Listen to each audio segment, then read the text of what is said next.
Hi, I'm Andrew Fleck with AnalysisWX.com's U.S. long-range weather discussion for the week of April 27th through May 4th. And we're going to actually talk about the pattern that's going to be taking shape every week. We'll be doing weather long-range outlooks every Monday or Tuesday, depending on if things look iffy on rather one day, and just giving an extra day to see if something clarifies itself. Elsewhere on the site, you're going to start to see that the tropical pages are going to have videos on them, and as well as severe weather sooner down the road. So be sure to check those out. We're going to give some illustration of what's going to be happening and what we think every week, and giving you those weekly videos. Again, tropical is going to have one today, and we're going to have to get severe weather going sooner or later, so be sure to really check that out. But as for what's going on right now throughout the United States in regards to the long-range weather is, well, looking at the current weather synopsis, we've been really given the type of pattern where you're both looking at a positive PNA and a negative NAO. And the negative NAO is basically continuing to bring cooler weather into the eastern United States due to a low pressure in the upper levels, and that's bringing in some cooler weather, some rain. When you do get storms that come across the United States like we saw through the weekend, sometimes that can tap in. You can get some thunderstorms in there, but all in all, in the eastern United States, it's a negative balanced pattern, and whether it's thunderstorms, cool rain showers, or even some snow like we're seeing across the upper northeast, that can really perhaps happen. We have a high pressure up here, and that's basically bringing this ridge all the way, actually seeping in all the way up into Canada, and that's the reason for your positive AO, and that AO is being blocked here by that high pressure, which is very hard to be able to get any cooler shots to come down just for now, so that's why this low pressure is able to hang in here.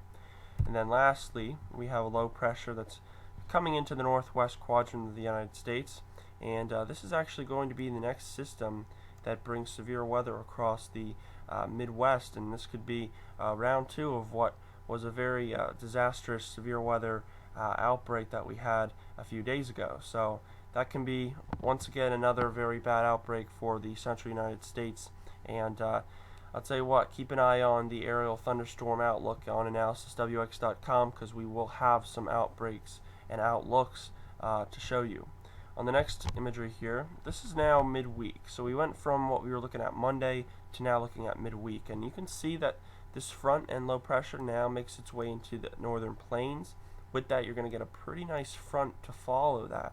And this means that you're probably going to get some very nice severe weather in this area here, and that's where we're thinking the severe weather is going to really be hitting. So really take good caution to that. But again, as we get closer to the event, we're going to be putting out convective outlooks and that sort of nature. And then of course we still have that negative NAO over the eastern United States. This is starting to shift off, but very slowly, and I think from this early week to midweek, it's going to still be pretty chilly. It's going to be still pretty wet in the northeast, even snowy, of course, like I said in the last frame.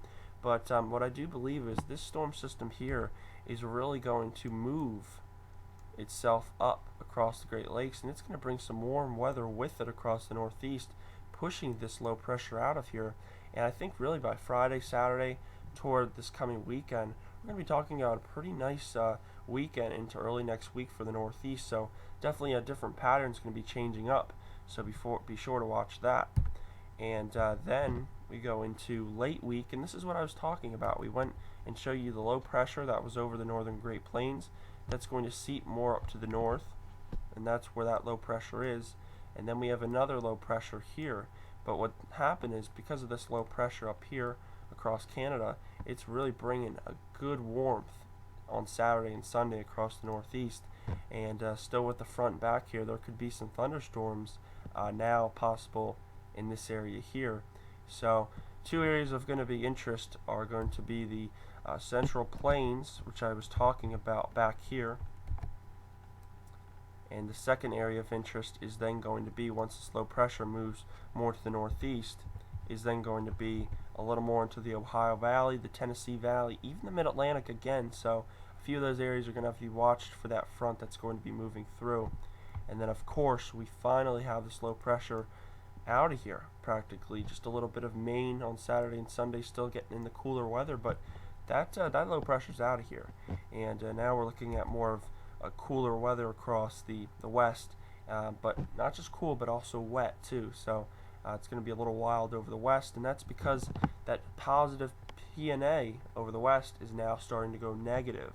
So now you're going to start to get more of that block in the western United States, where, like I said, the cooler weather and the weather can exist.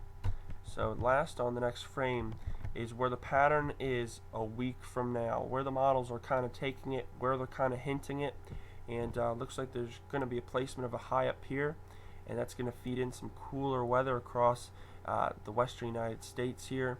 There's still going to be low pressures that form, okay, but they do seem like they're going to follow a jet stream that seems to be moving in this direction. So the severe weather chances and the much warmer weather chances are going to be existing in this area up here. So it's going to be definitely a different type of pattern change coming into a week now to a week then in regards to warmer weather and cooler weather. But I can still take a guess though that this is the type of pattern we've been in, and given that, we're basically going to have these cooler shots that are going to continue to come down. They're going to move through the central United States. They're then going to move through the eastern United States. After that, you're then going to get warmer weather. You're going to get a thunderstorm outbreak, and after that thunderstorm outbreak, you're going to get another cool shot. It makes way for very good outbreaks. Don't get me wrong, but it's definitely something that coming into May you really don't want to see. You want to start seeing, periodically 80s, 90s, something that's very consistent, and we have not seen that yet this year. So it's going to come. I think the pattern is starting to take shape more consistently, but we're starting to get a better idea of the handle of where we're going to be going with this. So it's just going to take some time, but in the meanwhile, severe weather is still going to be a concern into the late week, maybe even the midweek across the eastern United States, and then by next week we're looking at a different pattern, but that should all come east and look like the same pattern we're having this week. So that's about a wrap for the long range discussion. If you have any questions, feel free to comment analysiswx.com. And like I said, guys, we're doing some updates on severe weather on the severe weather page, on the tropical page, now on the long range page as I see it. So be sure to really tune in and stick around for the early week videos that you can watch, and ones that give you a good idea of what's going to come for the next week. So like I said, that's a wrap. I hope you guys have a good beginning of your week and into your next week, and I'll talk to you soon.